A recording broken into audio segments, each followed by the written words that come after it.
Grab your drinks and have a seat. It's time for serial killers.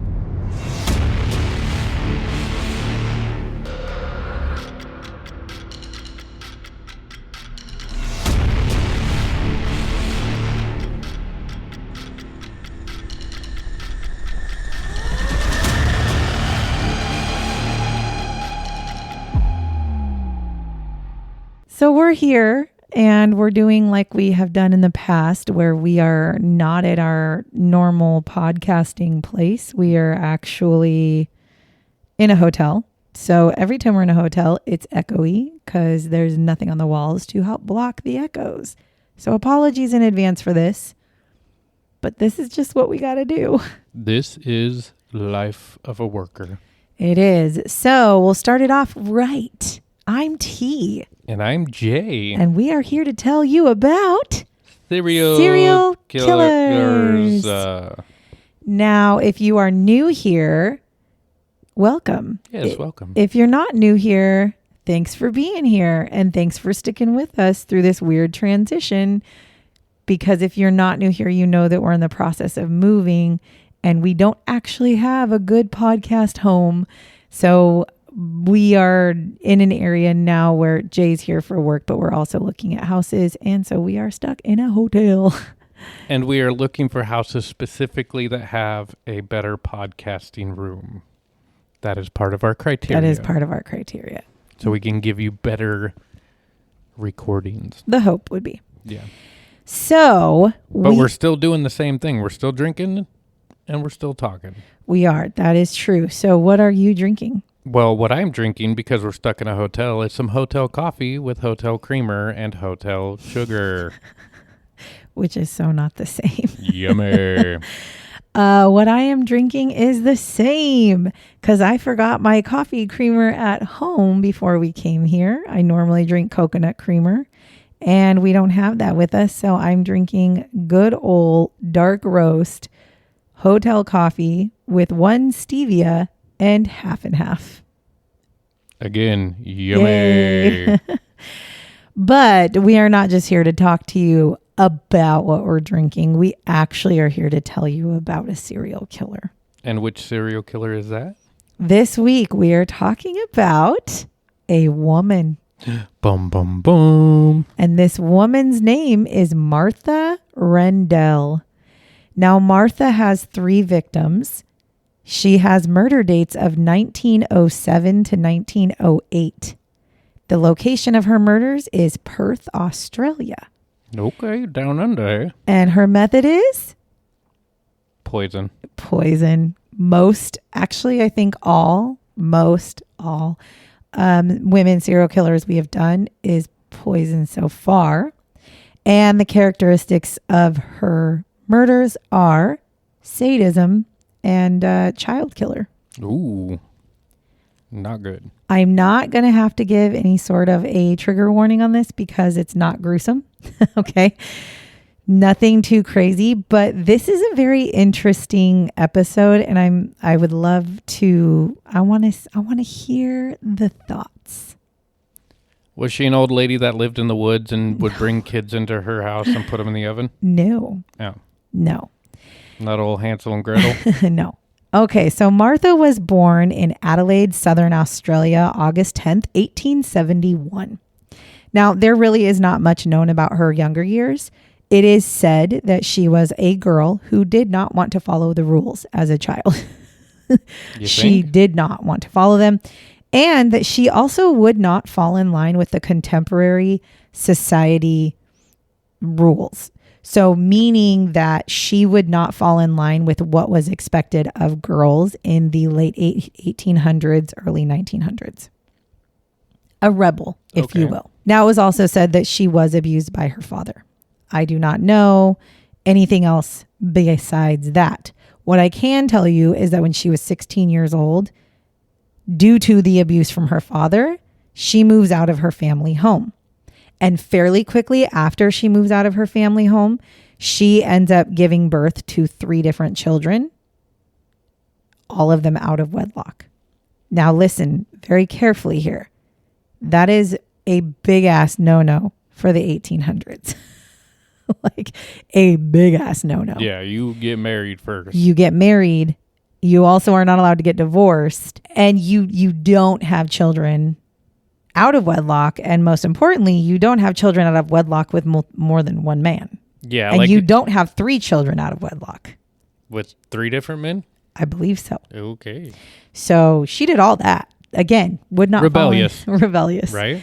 Now, she was at this point, due to her activities, she was considered an outsider to pretty much all of society.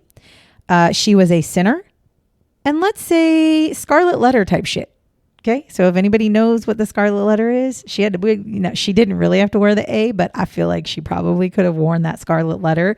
That's how they treated her.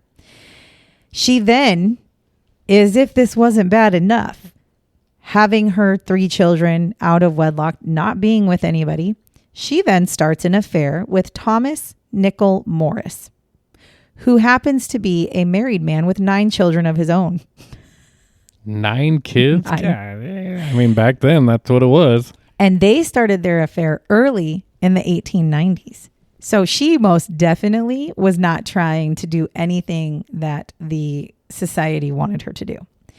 Now, in the year 1900, Thomas moves his family to Perth, Australia, because, first of all, this is where work was, and he needed to follow where the money would be. But there was also this really crazy rumor going around the town that they lived in that he was having an affair with this lady named Martha. I wonder who came up with that. And by the way, at this point, his wife knew of this affair, and it caused a lot of problems in their marriage. However, you were not allowed to divorce.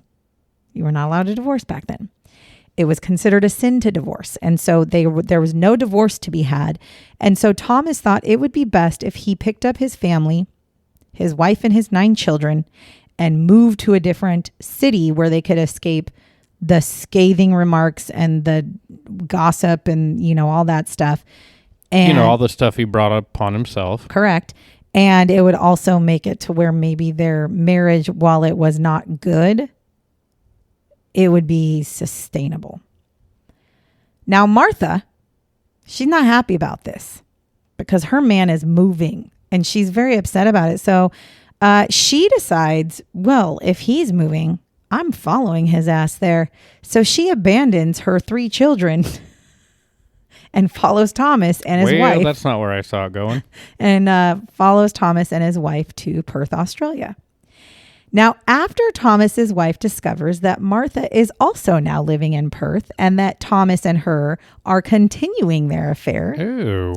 she says, this is no longer a sustainable situation for me. So she leaves the family in 1906. Again, not able to divorce, they basically quietly separated and didn't make a big deal out of it.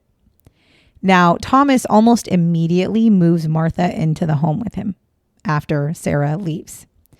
And Thomas also keeps his 5 youngest children. So 4 of them go with Sarah and 5 of them stay with Thomas, and they live now with Thomas and Martha. Now, Martha's plan seems to be in motion. What she wanted was to be with the man that she wanted, and she planned on becoming a mother to his children because that's what she wanted to do. However, this is not how it happened, and it was not very good as she had hoped for, because this newly formed family, they moved to East Perth.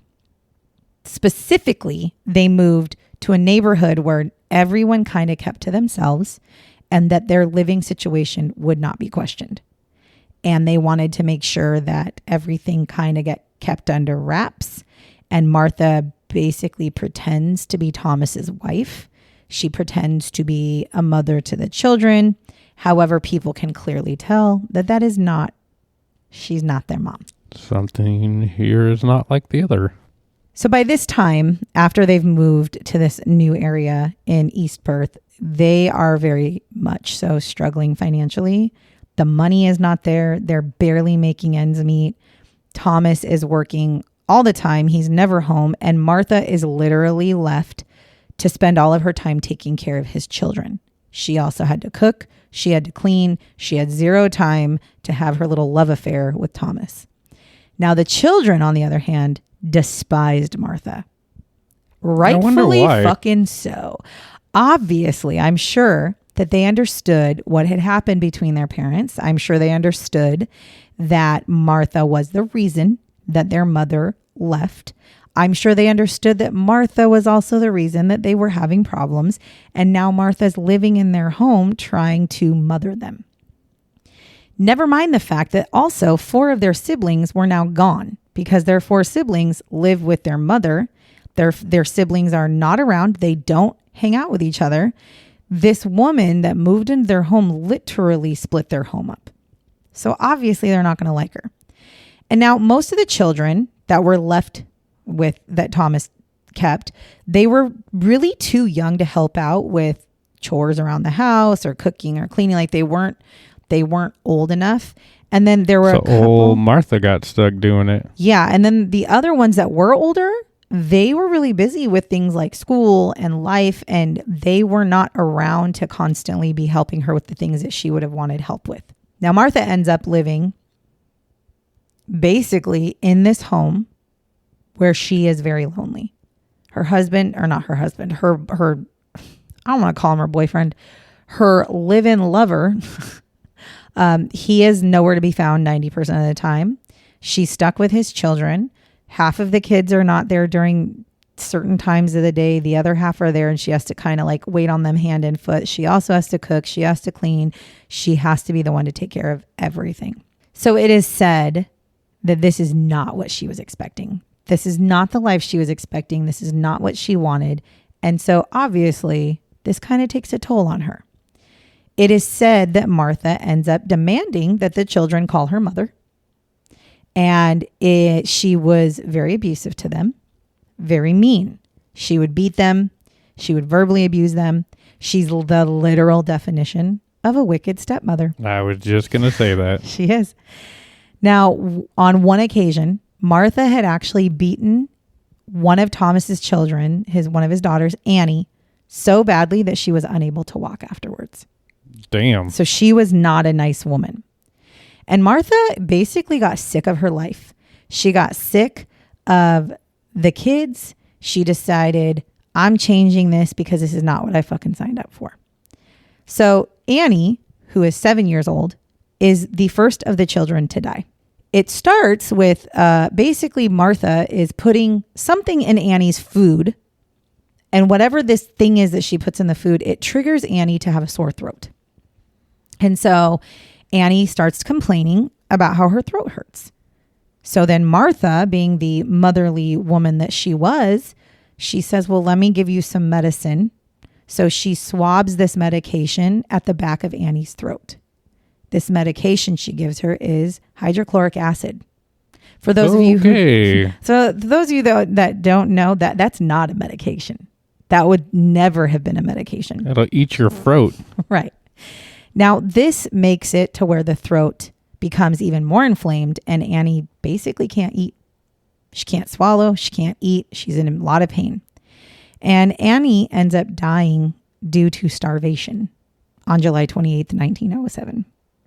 Now, we need to also remember that Martha had moved into the home in 1906. So really, probably a year.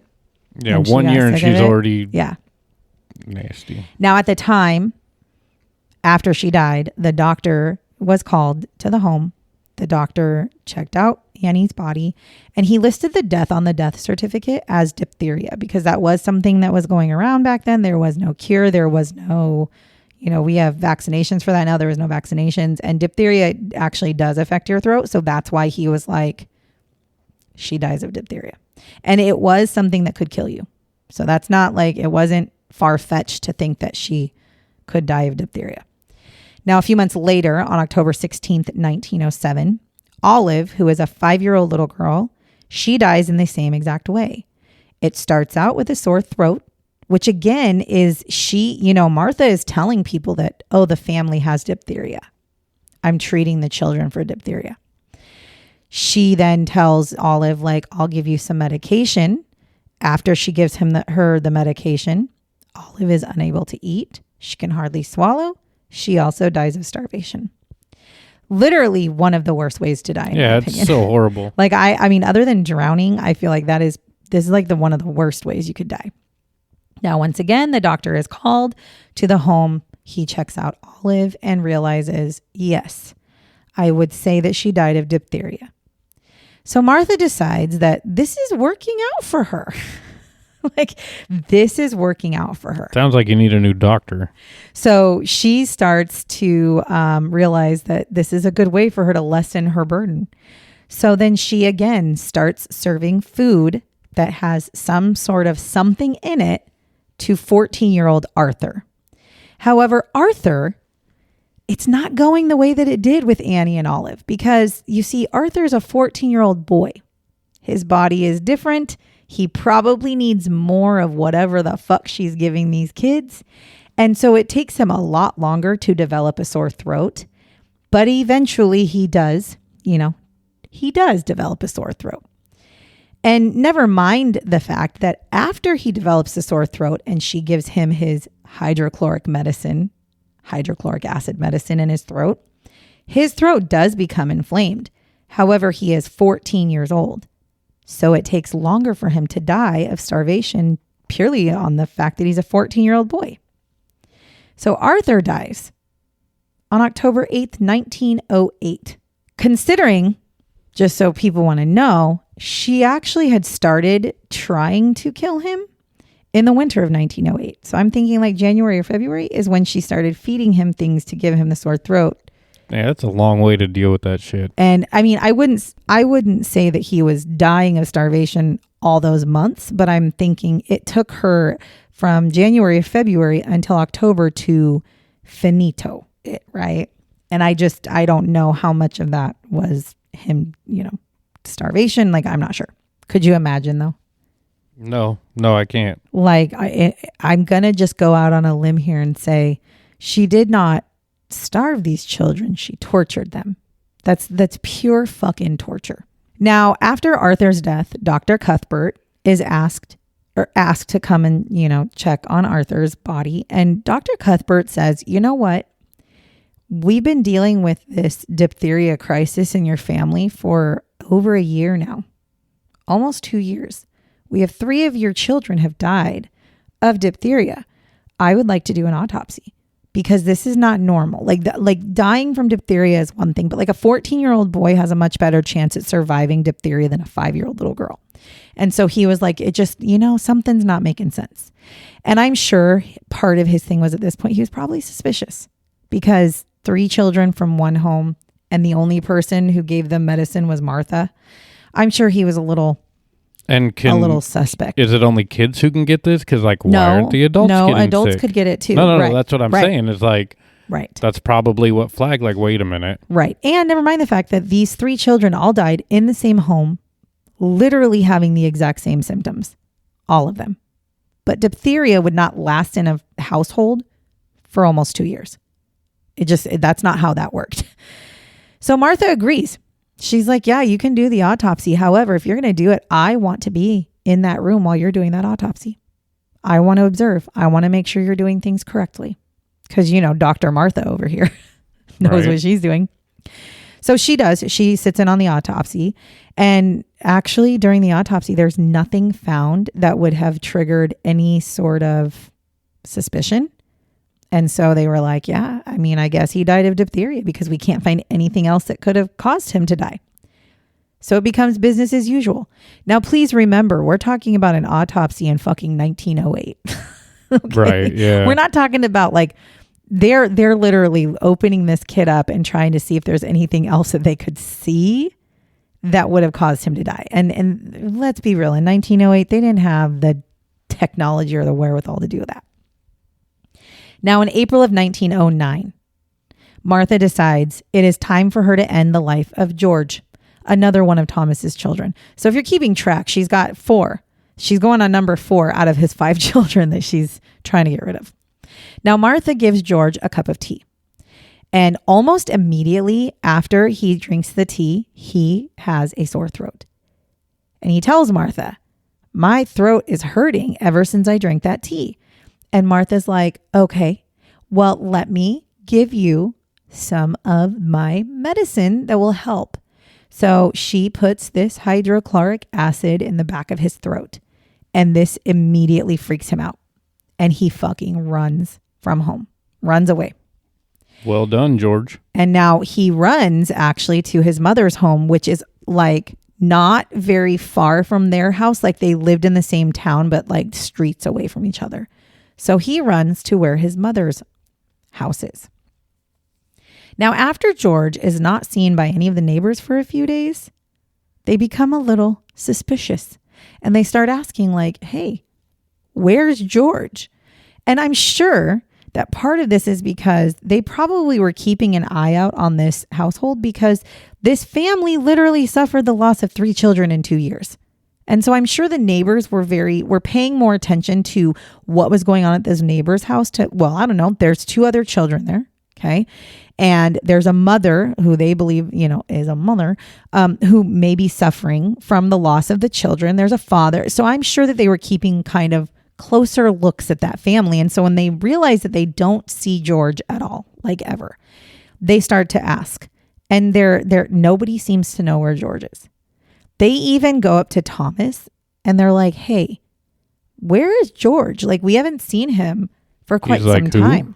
And Thomas literally was like, yeah, I don't know. I haven't seen him either. Hello? That's your son. That's parent of the year. Now, okay, if that's what's going on, do you think that he should have called the police and been like, hey, my son's missing? We haven't seen him for a few days, right? No, he did not, but the neighbors did. Oh, well, good on you, neighbors. Because the neighbors were like, okay, you don't know where your son is. Martha doesn't know where your son is. Nobody knows where your son is, and nobody's saying anything about it. So now they're a little like, they're upset by this. So they call the police and they say like, listen, we have a neighbor and his son is missing. And he's been missing for quite a few days and nobody seems to know where he is. So the police send out Inspector Harry Mann and he begins to interview people. Great name. Harry Mann. I didn't even realize that. Love that. So Harry begins to interview people in the neighborhood and he's just trying to figure out like, what am I walking into here? What do you guys, why are you guys calling in a missing person on this child? The parents that, haven't done anything. So he goes around to the different neighbors. He talks to them.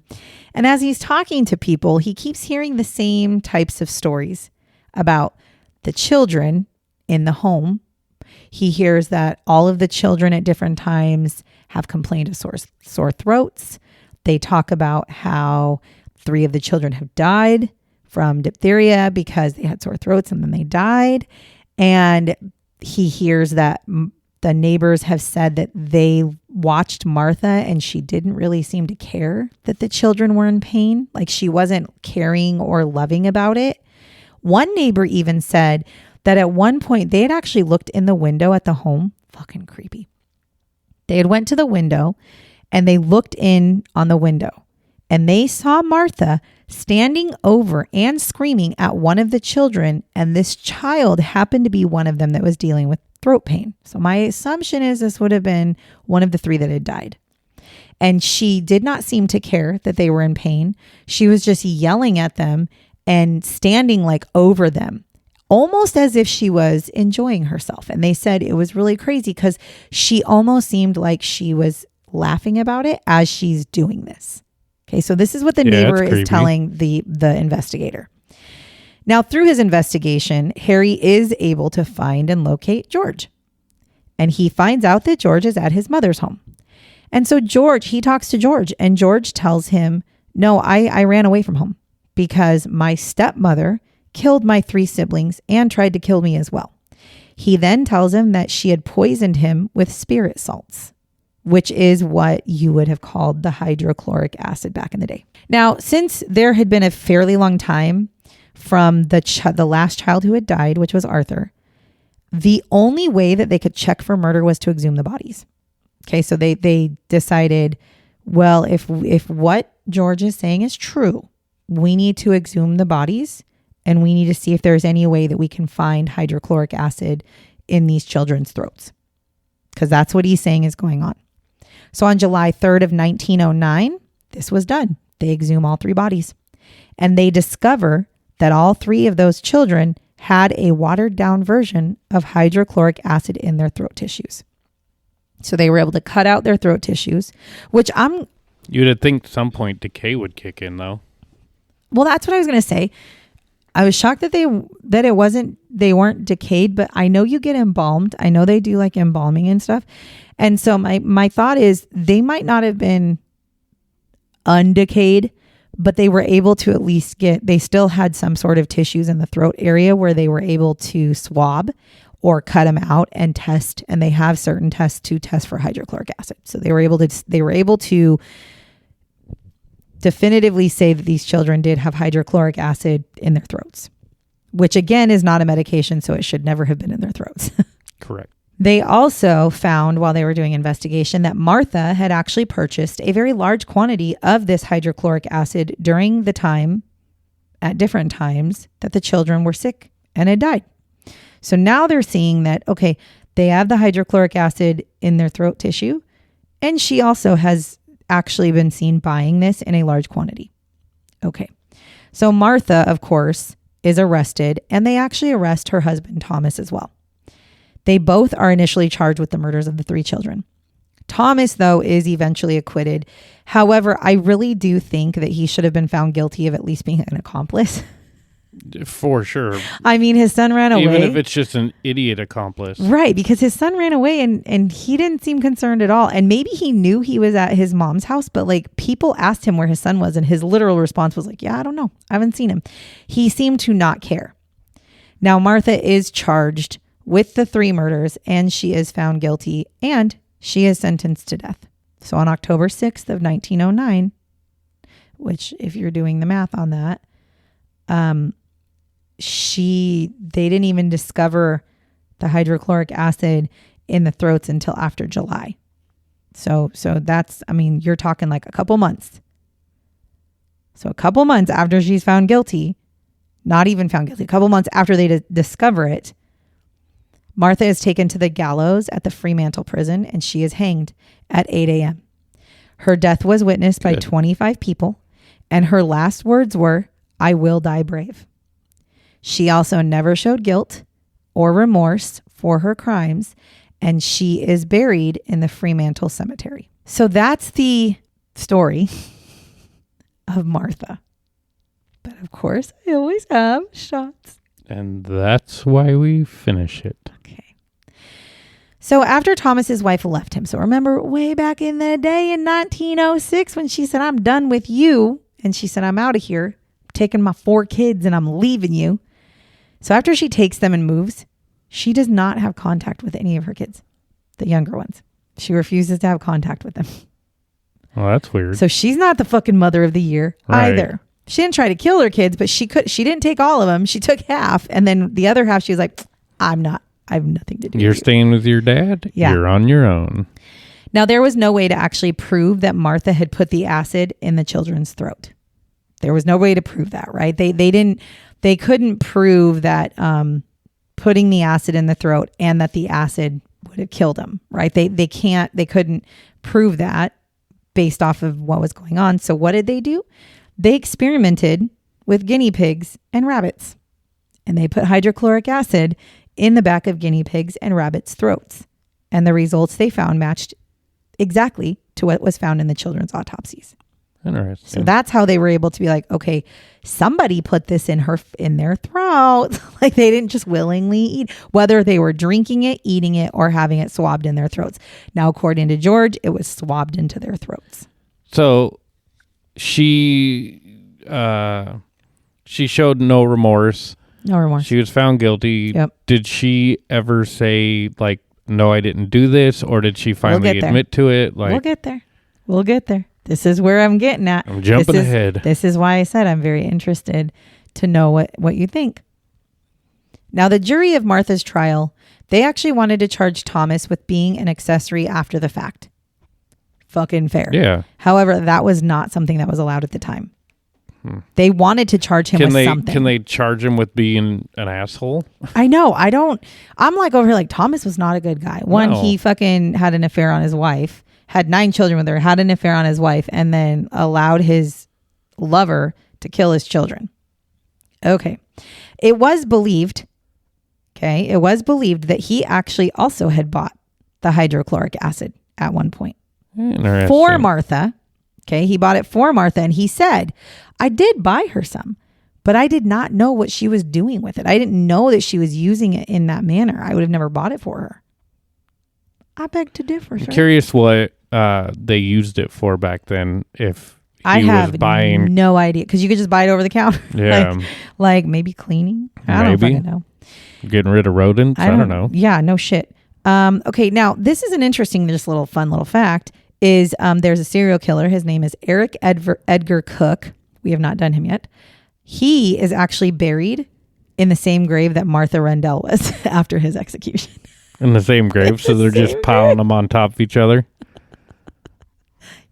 They're like, damn, you get one grave. Pretty much. But I was like, what? I mean, I'm assuming her bones are still there, unless she's in like what are those things called? Oh my God. In New Orleans, they bury all of their dead. They bury them above ground. Yeah, it's not mausoleum, but it's like above ground. Yeah, they bury them above ground. And the reason they do it that way is because basically, I learned about this because I went to a cemetery thing.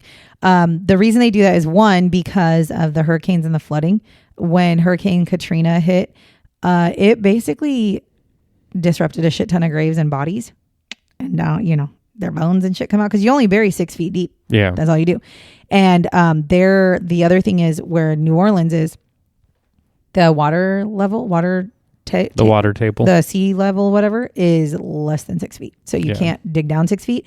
So they bury them in these things above. They're like tombs, and they bury them above ground. But they also do it because when you leave the bodies in there, they burn over time. They basically create little ovens, and they burn them. And then over the years, they open them up and they sweep the ashes, because there's nothing left, into the back of them. And they so like families, as a matter of fact, Nicolas Cage has in one of the New Orleans cemeteries, he actually has or owns a cemetery plot, and it's shaped like a pyramid. Like I saw it. And basically it's for his family. So when anybody in his family dies, they get put in there. And then after, I think it's 1 full year is how long it takes. After 1 year, they go in and they sweep all the ashes back, and you can like literally pile bodies on top of each other and sweep them all in. So I'm wondering, like, is that what they do in Australia? Maybe that's what they're doing. Cause I'm like, how do you, Eric Cook, his bones are on top of Martha's bones. If they're not being burned like that, their bones are going to be mixed together. Right. Like this. So that's kind of strange. Now there is an illusion that appears on one of the prison's windows at the prison. And here's what's strange about it. It can only be seen from the outside. So if you are standing outside the prison and you look up to where the prison's church is, there is a pane of glass that has a weird image on it. Now, when you're inside of the prison's church and you look out through that same window pane, it's completely smooth. There's no unusual textures or shapes, and it's clear. It's only visible from the outside. And the urban legend is that this illusion is that of Martha, who is looking down over the prison. And there's actually a picture of it. It's kind of creepy. Now, Martha Rendell was the last woman to be executed in the state of Western Australia. Now, there is a side to this story that has continued to be looked at by other people today. And that is, was she actually an innocent woman? Right. Now, some believe that she was wrongfully convicted due to her reputation. She was a scarlet letter sinner. Never mind the fact that she was arrested, tried, found guilty, and killed within, I want to say, I should have written it down. I want to say that it was only 16 days from when she was found guilty to when she was hanged. Yeah, it so was like super rushed. quick. And here's where I sit with it. My honest thought is I don't know. Because really, if you think about it, if those children died of starvation as they claim, wouldn't there have been other clear signs? Like being emaciated, for one? Wouldn't they have been able to see these very skinny children? When they did the autopsy on Arthur, would they have not seen his stomach was completely empty? Would they not have seen because your organs and shit shut down. Right. You're telling me that you can't tell the difference between a starved child and a child who died of diphtheria because of their throat? I don't know. So my thing is, I know that in the early 1900s, they didn't necessarily have all the medical expertise, and maybe that's part of it. Or maybe with the diphtheria stuff, do not look up. By the way, do not. I fucking caution you, do not look up diphtheria. I did. And I do not look it up. There's pictures of it. It kind of reminds me of strep throat, but like way fucking worse. And it's like in the back of your throat, and you would not be able to swallow. You would not be able to eat, right? And so I can understand why they would think that. But I'm sitting here going, is that what it was? Did they really all have diphtheria? Because there was one part that I found that had stated that when Annie died, the children did have diphtheria. That was the doctor had actually said it. That's why he knew that she died of diphtheria, because the whole entire all of the children had come down with diphtheria. However, they all got better. And then Annie got sick again and died. And so that's why he was like, oh, it's diphtheria.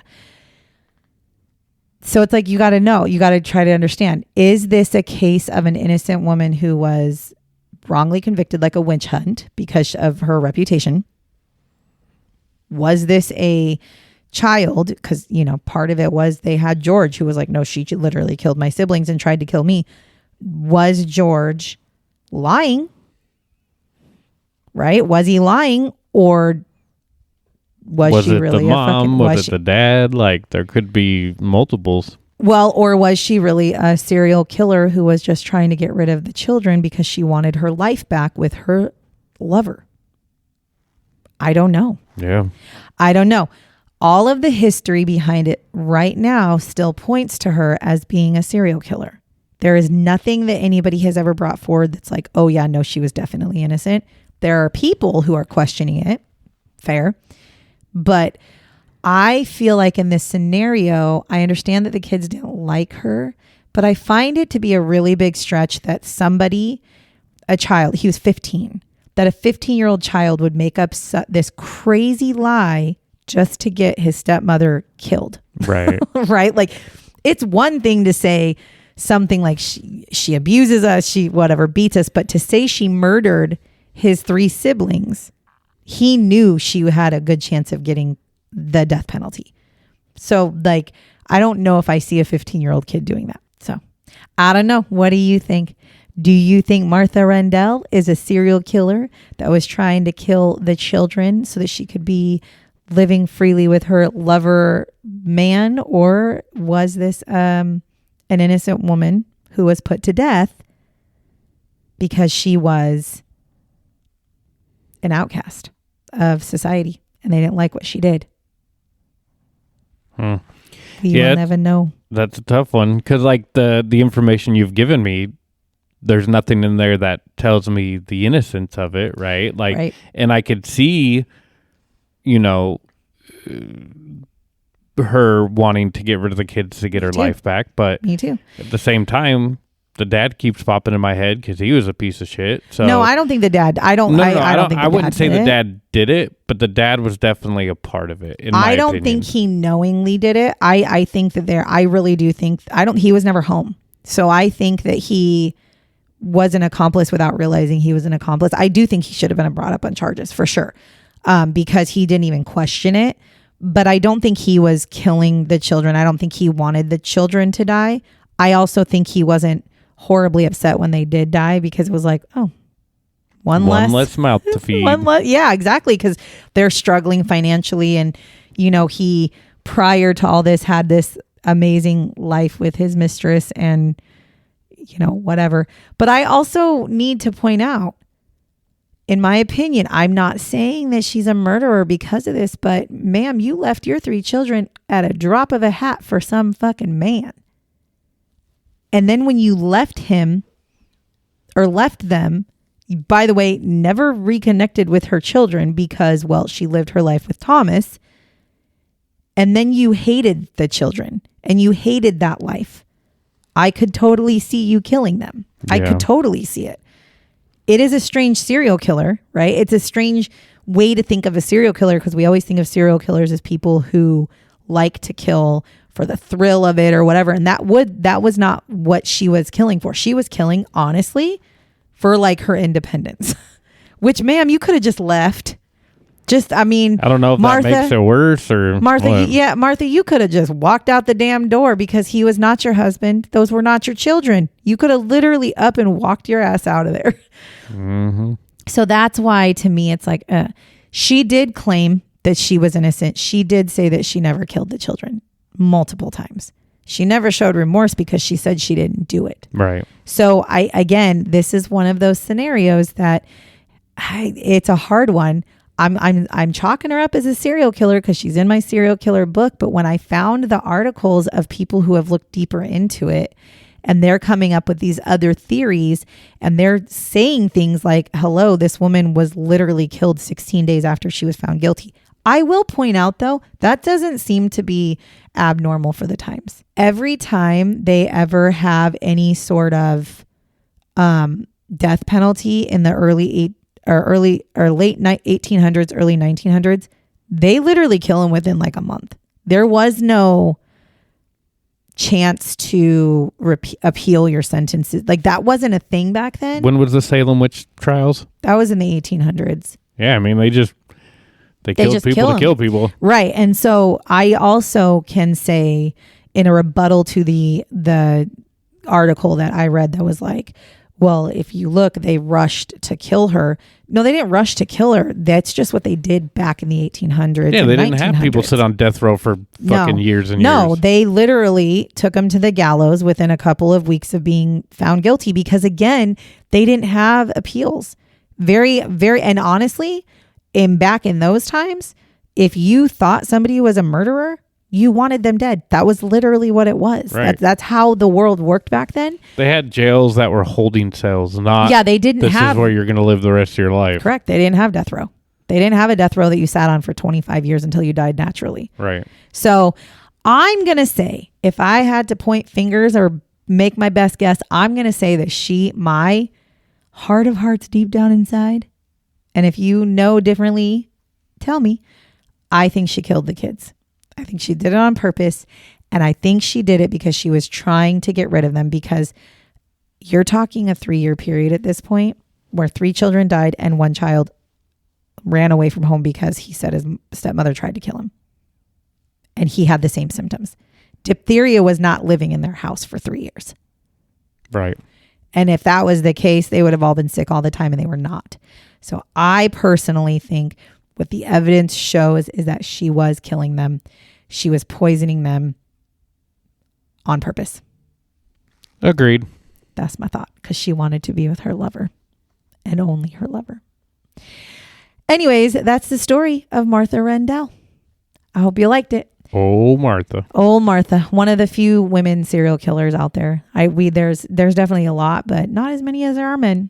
So I like to throw them in every once in a while. If you like the things that you hear, if you like hanging with Jay and I while we talk to you about serial killers, make sure you're following us. If you are following us, please, if you know anybody who would like to listen to us or you think might like to listen to us, share away, because sharing is caring. It is.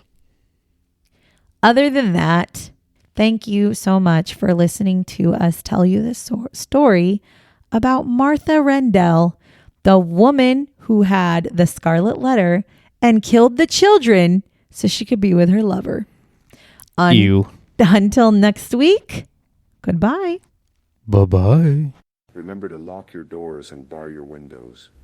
Until next time.